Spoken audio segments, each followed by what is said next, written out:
Be a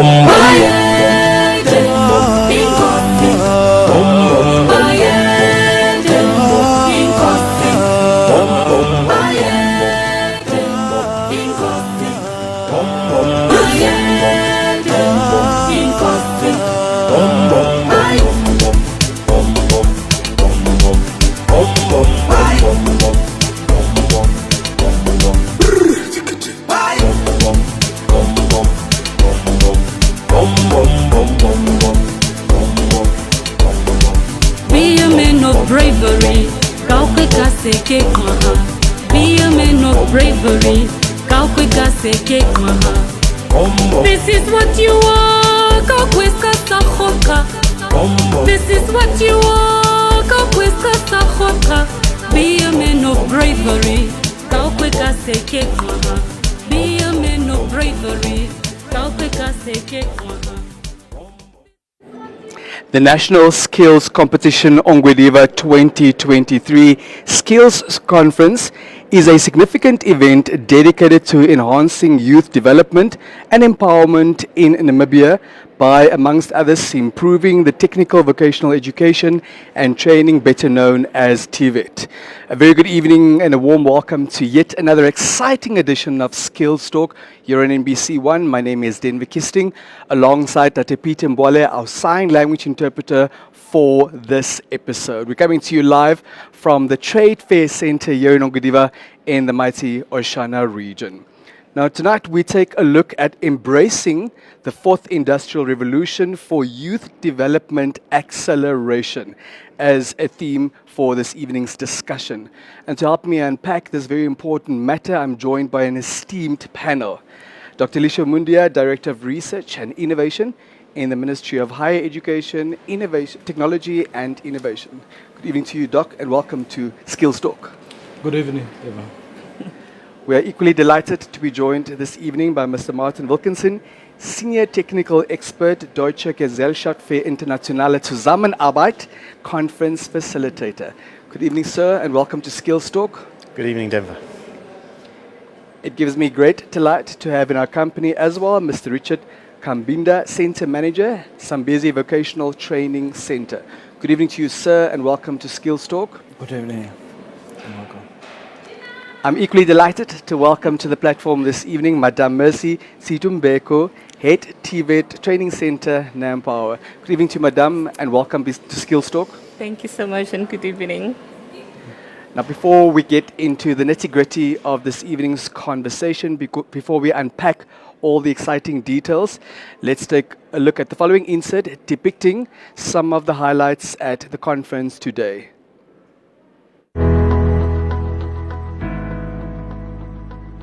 We cannot achieve fourth industrial revolution while we are writing or opening up a file on that file.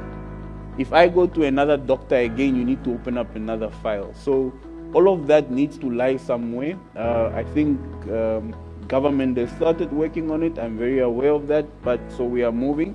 But we cannot call ourselves or say that we are at the fourth industrial revolution without that in place. A new data law has been passed just now. Not passed, but it's being debated. So again, it's a start, but we are way behind. We cannot talk about fourth industrial revolution while we do not have that in place. The skills gap that we spoke about remains a concern in terms of having 80% of our labor force not having been exposed to the lecture rooms. We've got grade 10s in the main being highly, the most number of employed people in Namibia has got grade 10. And this is the 2018 labor force survey. You can only deal with what you have. You can, I hear members in the room about it's outdated, which is fine, but that's the reality, unless there's new statistics. And currently, that could be the reason why we are lagging behind in certain components.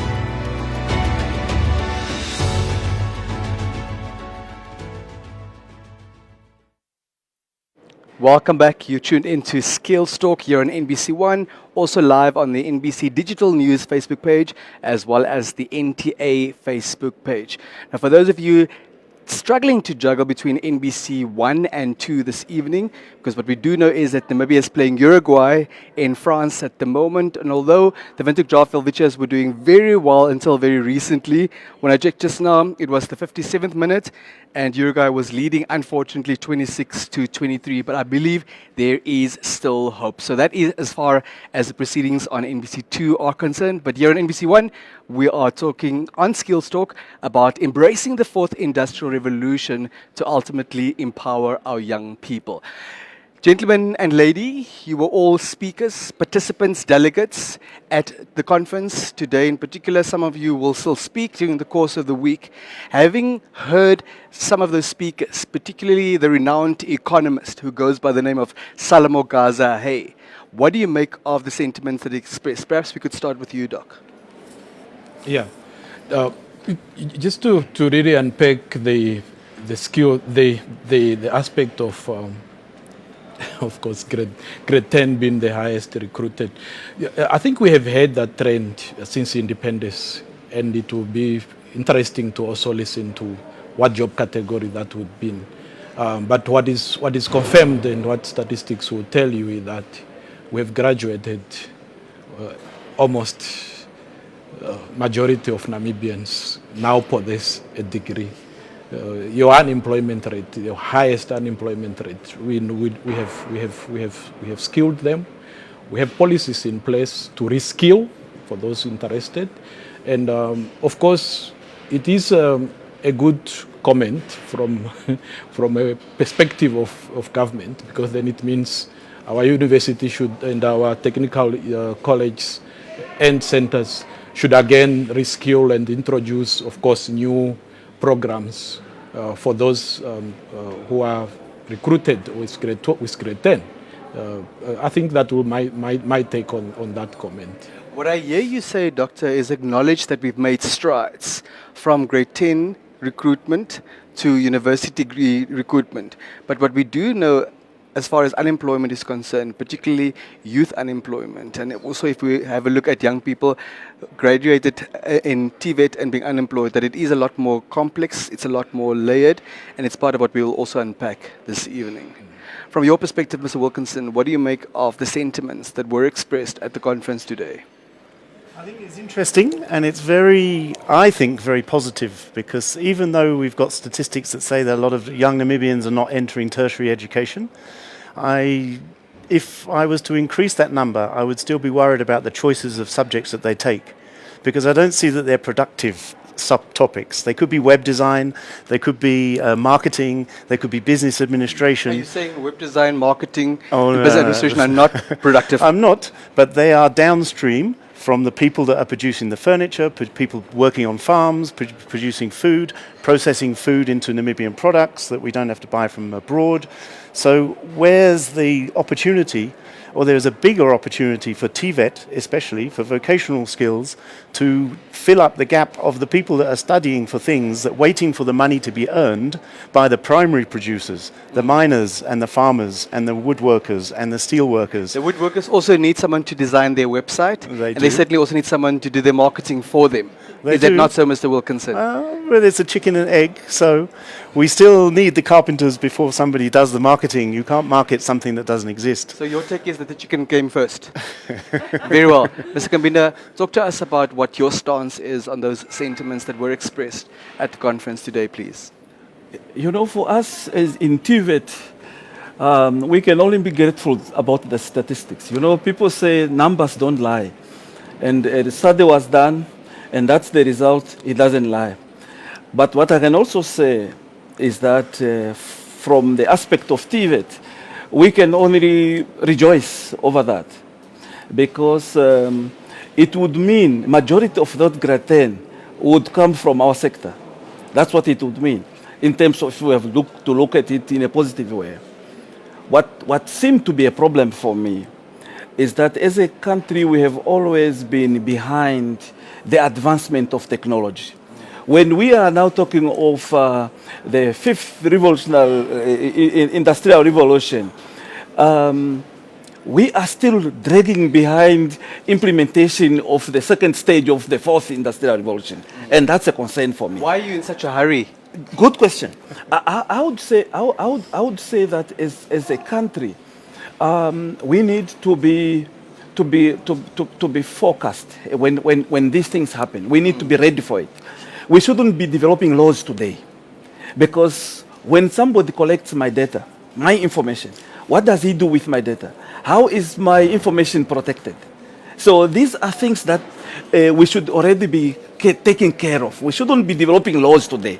We should have developed the laws before that. Thank you. And as we move on, I would say that as TVET, we need to start moving with the time. Thank you so much. That when technology comes, we must be ready for it. Thank you so much. Dr. Mundia, it would appear Mr. Kambina chose violence this evening, but let's see how it unfolds. Yeah. Madam, what is your take on the sentiments expressed there? And as far as Mr. Hay is concerned, he's not only a renowned economist, he's of course also the chairperson of the Namibia Statistics Agency, and they're busy with a big countrywide exercise as we speak. The censor. Numbers can lie, Denver.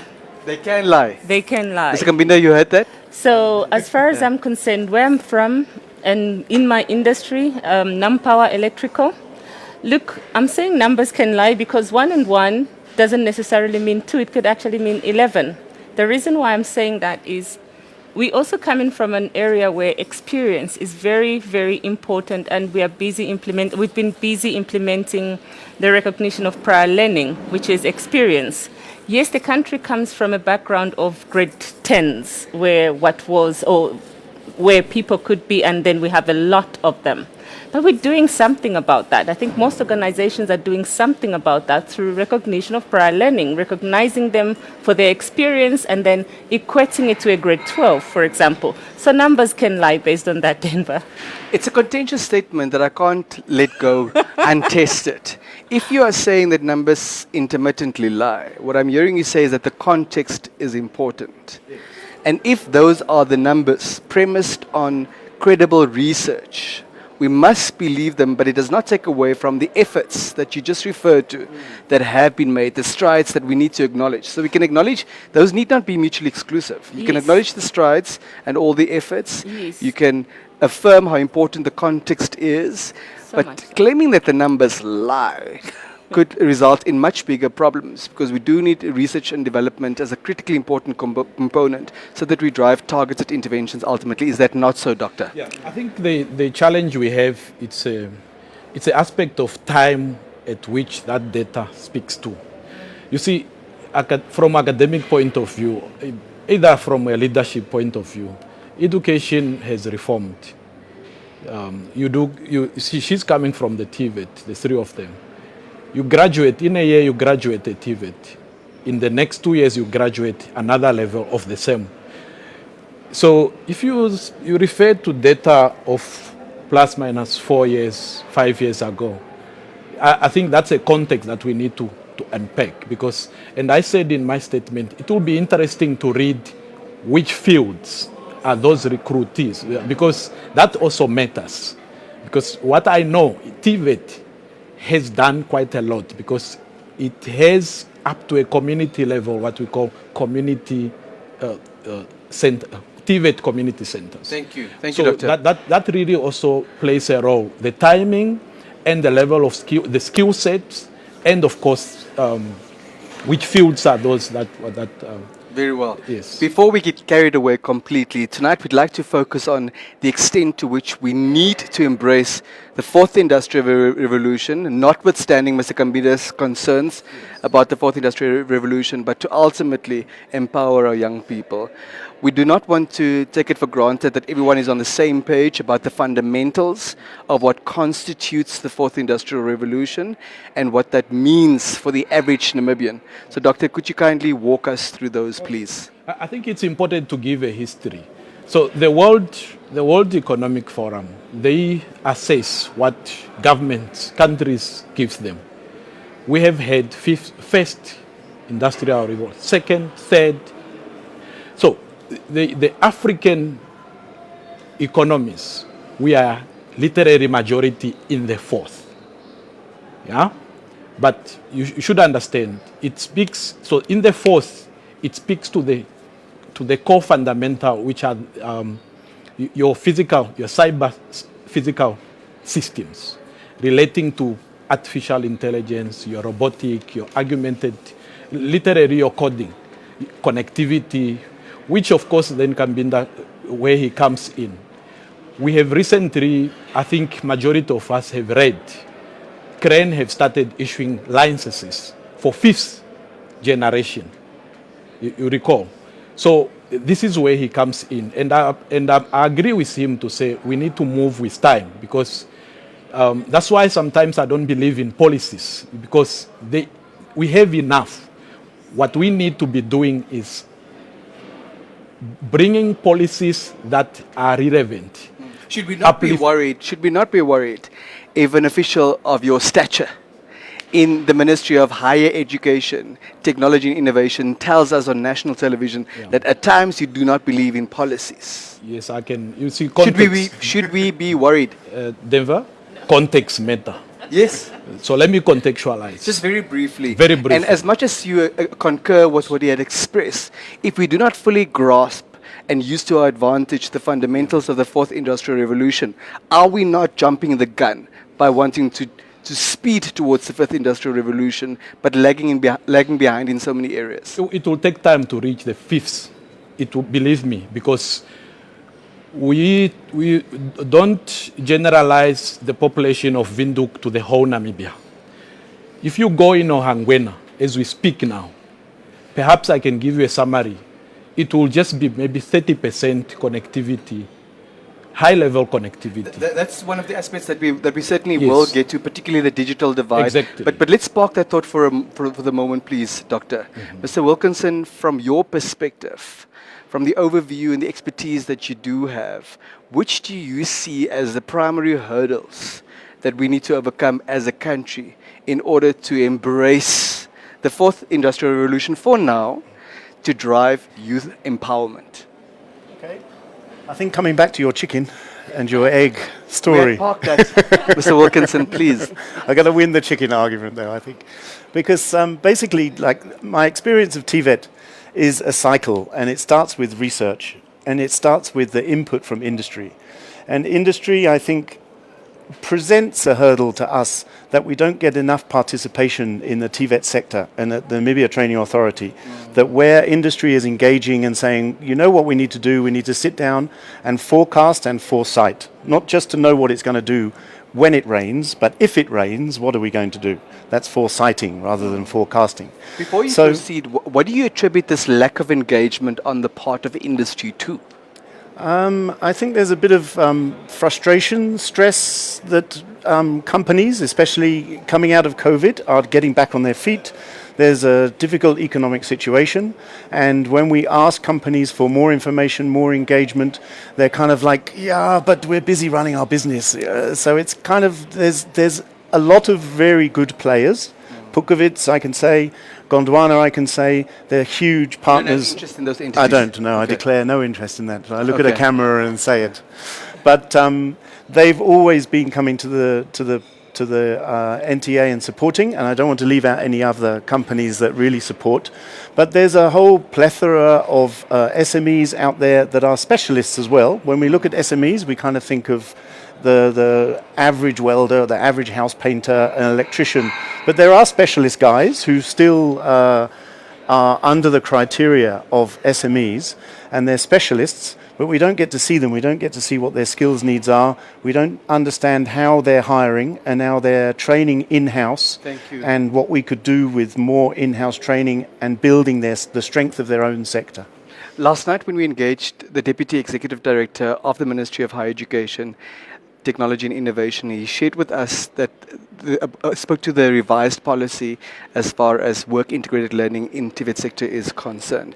And it's a catch-22. On the one hand, industry is complaining that the graduates are not employable. The graduates do not have the soft skills. But if they don't come to the party and engage, how will the problem be solved ultimately? It's true. That's a rhetorical question, or it's a question to me. Is the how chicken has been fried. I think, to be honest, the industry like in other countries, let me say Germany as an example, because it's always the example of very strong chambers of trade, very strong associations. They understand the growth of their own sector without competing with each other. So you've got the automotive sector that have very strong apprenticeship programs, very strong catch them young programs from schools. Their technology in school is leading towards the manufacture, say, of motor vehicles.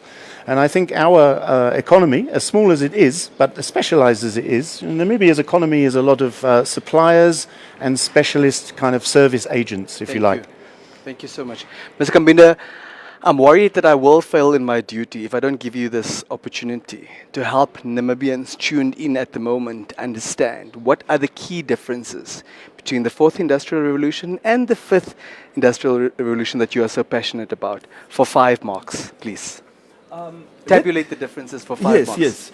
But let me first also congratulate government in the strides they have done to advance the 4th Industrial Revolution. This is now in infrastructure development. The investment that was put in ensuring internet connectivity countrywide. Are you saying we've got internet connectivity countrywide? Well, we saw the numbers today. The lowest, of course, is Kunene. Okay, the lowest is Kunene in terms of connectivity. But countrywide, we saw the numbers. They are way above 50%, which is fine. But I'm still saying, if there was good collaboration and industry would be in the forefront, we could do much more strides. Thank you, sir. But talk to us about the key differences between the 4th and 5th Industrial Revolution. The 4th Industrial Revolution, this is the automation of things. You make a call today to the NBC. It's not a human being who answers you. It's a machine that answers you. And you choose a number which you want, it transfers you to that is the 4th Industrial Revolution we are talking about. And it only teaches us as TVET, who are teaching TVET now, we should slow down in training secretaries. That's what it says. We must slow down in training secretaries. And are you slowing down? That's policy now. That's the issue of policy. So I'll leave it to the doctor. We must slow down in training secretaries, but let us train people who do coding, programming, who can now work on those machines that is there. Now, in the 5th Industrial Revolution, this is where now you connect a machine to make communication with a human being. A machine. You give instruction, it gives, it moves. That is now the 5th Industrial Revolution, where you can have some connection to your brain. You are paralyzed. There is no connection between your brain and your legs. And that machine talks to the nerves on the legs, and the legs start moving. That is the 5th Industrial Revolution. That is serious stuff. But we are saying we are doing well, but slow steps on the 4th Industrial Revolution implementation. Thank you so much. Madam, before we get into more particulars relating to your specific craft, what do you make of connectivity exceeding 50% in large parts of the country? Is it something that we need to be satisfied with, or are we once again celebrating mediocrity? Thank you. You literally are speaking my language. We are celebrating mediocrity. I'm sorry. For me, 50% where, as a country, for me, we should be talking 70%. I'm coming from an industry where children are coming, and I was sharing with my colleague earlier, like, I feel like I live under a rock because I was laughing in terms of who uses a fax machine. And a couple of schools that I engage with here in Oceana, like, but ma'am, fax machine, we are excited to hear about a fax machine, so just tell us what is your fax number, because that's how we communicate. So what connectivity if it's not in some schools in Oceana? So for me, let's not celebrate mediocrity. I'm sorry. I'm having kids that are seeing a computer coming from the regions, seeing a computer for the first time. You know the computer that I had a big head and it's screaming color? That is exciting them. For me, that's a problem. So what connectivity are we talking about, really? And what 50% should we be celebrating? Thank you. We're trying to get to e-learning. You heard there was a lady. So for me, 50%, let's not get excited and feel Christmassy about mediocrity. That's my take. Thank you so much. You scooped a huge award at the African Skills Competition 2022. Congratulations once again. But that also makes you an expert in the industry. Tell us more about it very briefly, please. My take on things, I is NamPower. So what happens is, my take on things is whenever we go for a world skills competition, international skills competition, we have to go learn and implement. Hence, so we have been improving our ways, our curriculum, to already start automation in our curriculum at NamPower. So this is why, and I know some people are like, but why NamPower is always the one winning? We are implementers. We just don't go learn and go to a conference and come back and pack the things. We make sure we are changing something. So we've already been implementing the automation way of doing things. And one thing, Denver, I'm so Christmassy about is we are at a level where we're teaching our kids how to switch off electricity, a blind, a washing machine using your cell phone.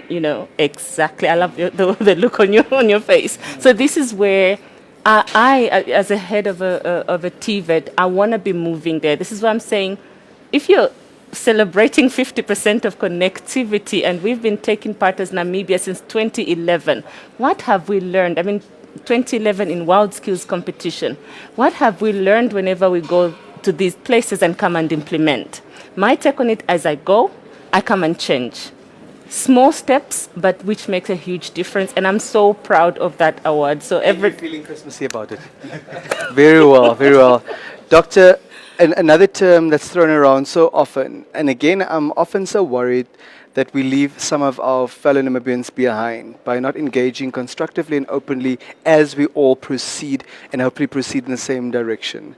When we're talking about AI, artificial intelligence, what exactly is that? And what is the price that we are paying? It's one thing to sing the praises and be Christmassy about what artificial intelligence certainly contributes, but it also has its drawbacks. So in layperson's terms, what are we talking about? And what are the potential drawbacks? I think I would define artificial intelligence in a layman's term as advancement of what historically a human being would do with his hands, now automated to machines. I think that's the best way I can put it. I'll give you an example. I always like giving examples which are more practical than you understand. I'm sure majority of you and your crew, when you were coming around here finding your accommodation, you switched on your data and found that you were Googling your guest house, all your hotels. To check out the amenities. Yes, and of course there was a lady telling you, turn right on her. That is artificial. Literally, that's your artificial. Unfortunately, it wasn't a Namibian lady. Of course, first prize would be for her to be a Namibian lady. But what you need to understand behind it, it's data. It's Namibian data, which we worked for. It actually made money. Very well. Doctor, Mr. Kambinda used the example of a secretary, right? Yes. So you call, it was you, Mr. Kambinda. Yes, it was him. In the past, you would call and the secretary would put you through to the chief executive officer. Now there's a machine, who's also a lady, who tells you or asks you which button to press. And the concern that I did hear Mr. Kambinda raise, although he was reluctant to own it completely, was he hears from the TVET perspective that he's being told train less secretaries. But it's a policy matter, he said. And you earlier said that you're not a fan of policies. So we're back to the chicken and egg. That's fine. That's fine. It's a policy matter. And I normally advocate that it's not a matter of... You see, he used a good term to say reduce, not alleviate. But then there should be a term customize, domesticate. You see, these programs, they have the challenge that we have, which I still feel that TVET is still lacking. We take time to improve qualifications. These fields. And who's the we that you are talking about? Of course, some government. Of course, we own it. So you also hold yourself accountable. Their mistake is my mistake. But there is no policy issue. We have enough policy to change that. I think it's leadership problem. What do you mean, Doctor? Just take by a ball by its hand and do what's supposed to be done. And that's not happening, and you're saying that? The trade that are currently being there, they are relevant, but there are some that need to be amplified. I've given an example this morning when I was presenting. I've said the office administrator that are being taught, we need to incorporate the new trends. For example, to the example that he gave, you need to bring in a secretary nowadays. Let the lady or the gentleman manage social media page. Teach them those things. Because that is the speed at which we are. Thank you. Thank you so much, Doctor. Mr. Wilkinson, ultimately, and I also heard Dr. Mundia say that this will require a collaborative effort. We do require all hands on deck.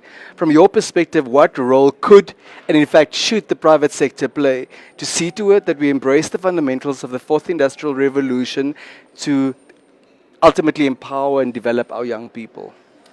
Thanks, Denver. In fact, that helps me finish the point I was going to make about the industry involvement with stronger chambers, let's say associations. There's a Hospitality Association of Namibia. They are working a lot in terms of youth development as well, and they're working in hand with technology, so bookings, creating tours. People abroad can go online and create their own tour with a guide, and all of their bookings, and it's already done. The itinerary is done from their living room. So if industry is understanding the challenges, and they also understand that skills are needed, then they get together and they understand that they can develop skills profiles for the workers that they need, all different sorts of hierarchies. Then that information can be fed back to the NTA or to NUST or to UNAM and say, these are the people that we're going to need. And that kind of collective intelligence from the sector point of view is what's kind of lacking now. And somehow there might be a little bit of protection and competitiveness between organizations. But like I said, what happens in other countries is that competitiveness is good for the sector.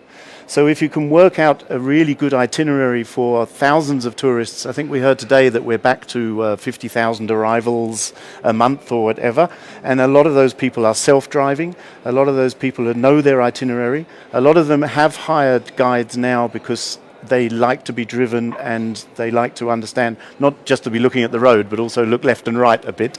So in terms of kind of software development and making friendly, interactive, or user-friendly systems for whether it's engineering, whether it's tourism, whether it's agriculture especially. If I've got time, because you haven't said thank you yet. I'm about to say thank you. Okay. Yeah, because that gives us a very clear indication as to how it's across industries and across disciplines. And ultimately, one needs to think outside the box to embrace that fully. Can I just say about agriculture is that there's a net loss of people working in agriculture. And agriculture has been seen by the youth, as long as I've lived in Namibia, as kind of a bit low class and a bit dirty. People like to have cattle and people like to have farms, but the actual people working on the farms have a lot of skills, and that's where recognition of prior learning comes in, because you can now award those people with qualifications.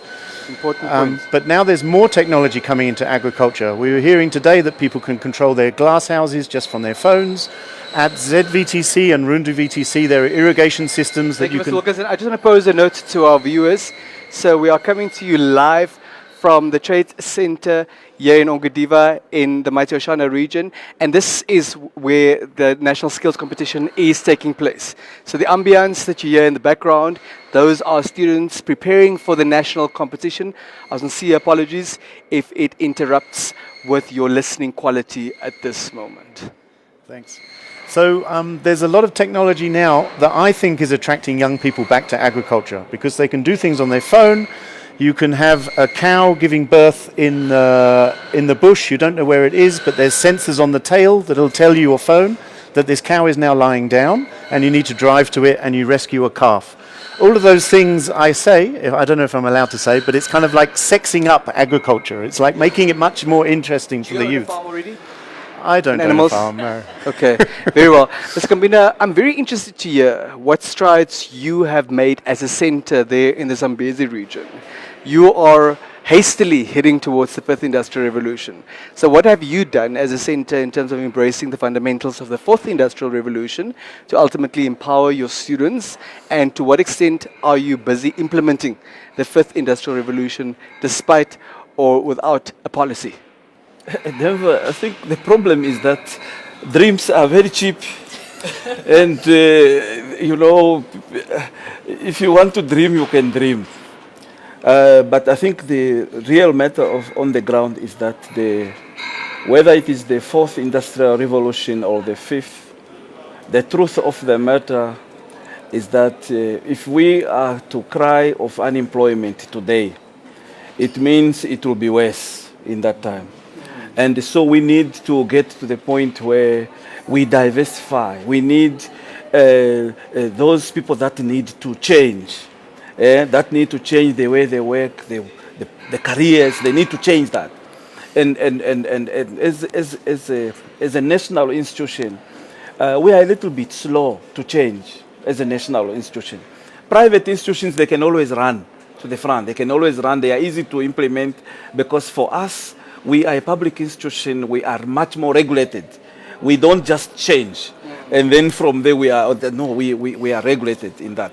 But as an institution, we are ready in terms of that. You will be seeing us very soon, before the end of this year, opening new programs there in Katima, opening new programs, new training, qualification. Without Dr. Mundia's consent? He is invited. Very well. He is invited. Thank you, Mr. So Kambinda. that we are working on that. Madam Simbeko, before we show our viewers some 4IR sites, just very briefly, the training department that you head there at Nampower, tell us a bit more about it in terms of electrical.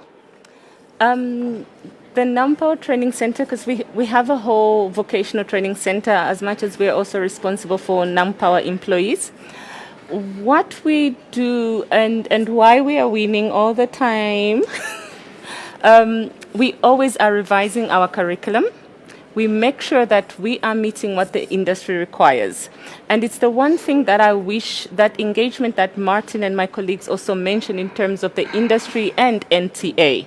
So at the moment, we are at a point where NTA has been whipping me a lot and say, hey, Mercy, Nampower, why are you using this curriculum? Why aren't you moving? You know what? It works. It works. It produces results that add value.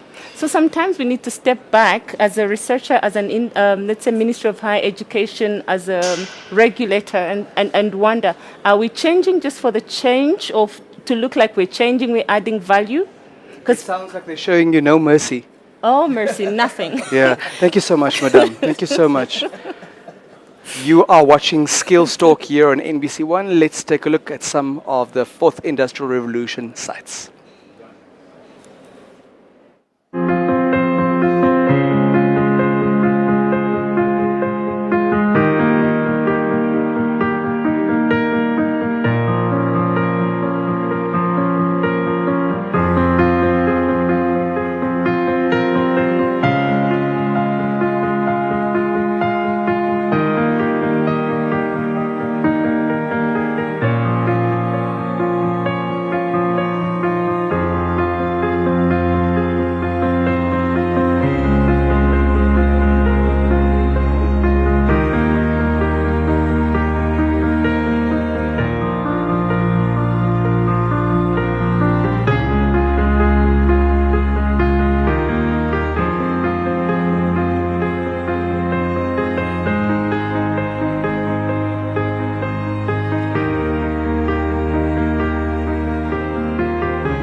Welcome back. You're watching Skills Talk here on NBC One. Now, some of you engaged us on social media, and this is an excerpt of what you had to say. Erwin says we need to support the youth by sponsoring them with resources. Erwin also says look at the key areas that can improve youth development projects. These include the following: literacy and education, health, reducing gender inequality, among others. Benji says, neither technology nor the disruption that comes with it is an exogenous force over which humans have no control.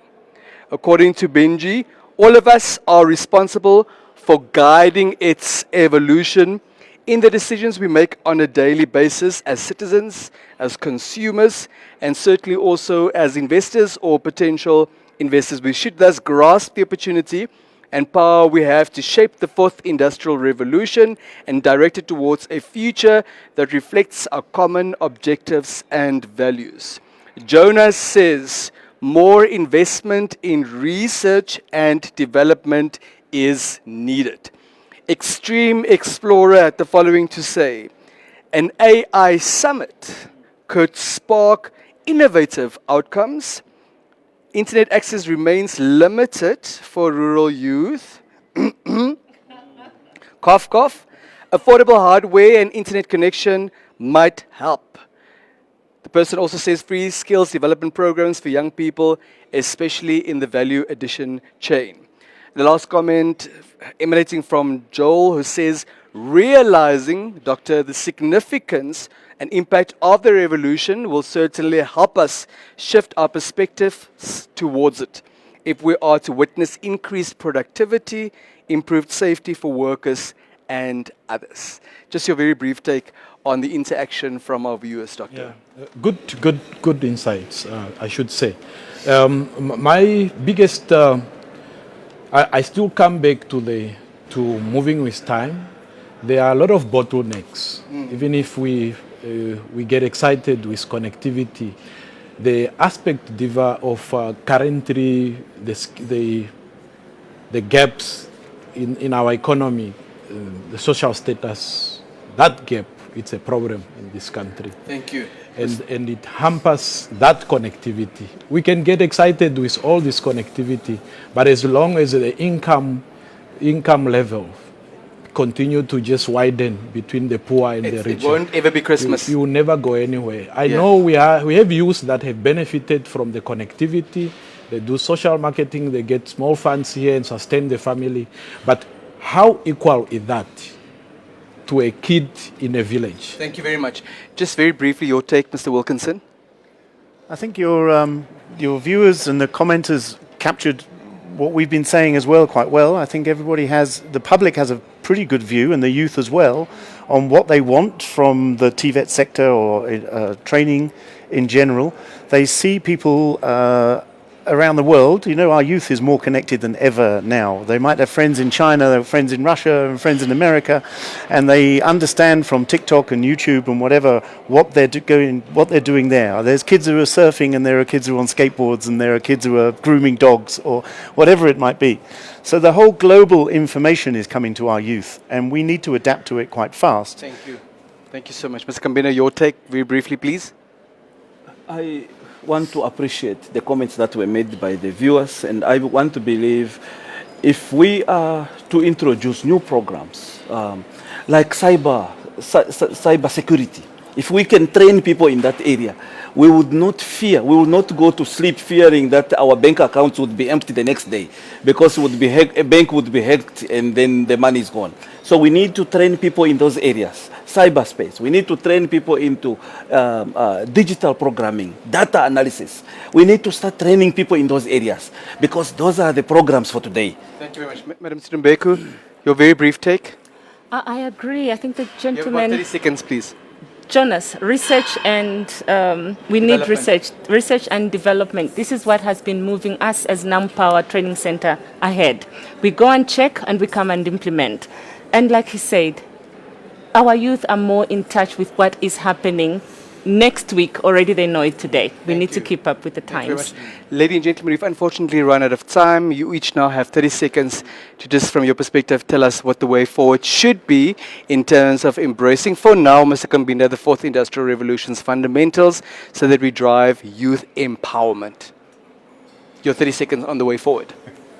Connectivity. Let's not celebrate 50%, let's get to 80%. Let's get our kids, our trainees, our people connected, and let's equip them with laptops or whatever devices. We are moving to e-learning, we learned today. So we need to give them resources. Thank you so much, Madam. Nitumezi. Angwe. As a country, we need to move. We need to move. We should not be stagnant. Our processes need to be improved. We should not be developing curriculum for years and years. Curriculum need to be updated, and we need to acquaint ourselves with time. And so as a country, let's move. We shouldn't be dragging behind. We should be moving with time. Nitumezi. Thank you. Yeah. Mr. Wilkinson, from your perspective, is there light at the end of this particular tunnel? There absolutely is, and I don't see robots marching over the hills taking all of our jobs. I see Not there's a yet. lot of opportunities. I see somebody has to oil the robots somewhere along the line. We need a lot more training of trainers. We have a teacher training college, but we don't have a TVET trainer college. I don't understand why. Yeah. And we need to teach those who need to oil the robots. We do. Also, so we need to integrate that into your curriculum. Thank you so much, sir. You can say Netumezi as well, if you like. I'll say thank you to you in your mother Netumezi tongue. Ahulu. Very well. The good doctor, you have the final word this evening, very briefly, please. We're doing, from the ministry perspective, we have started a journey. We are busy looking at articulating TVET into the higher education stream so that a student can dive it at any time. Of course, that is informed by research as the cry is coming out. What is important to note is that we still need more infrastructures. We still need more connectivity. We still need more technology transfer centers, be it in our TVET, in our universities, in our community. We still need those, because without those, we are not going to create employment, we are not going to explore what is the next generation requirement. Nitumezi, doctor. Thank you. Ladies and gentlemen, thank you so much for your time. Thank you for sharing your expertise this evening. Thank you. And that concludes this episode of Skills Talk. Good night.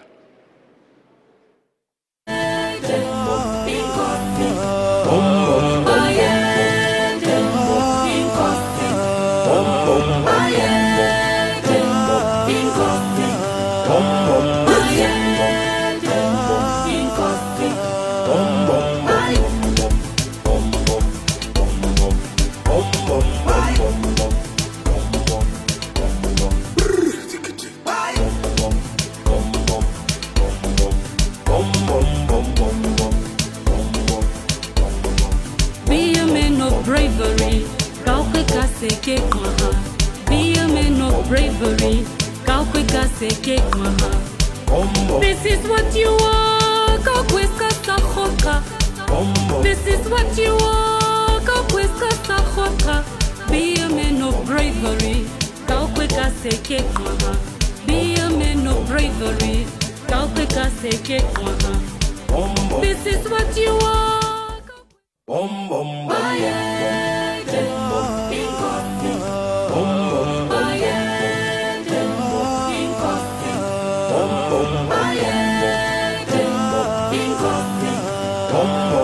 Yeah.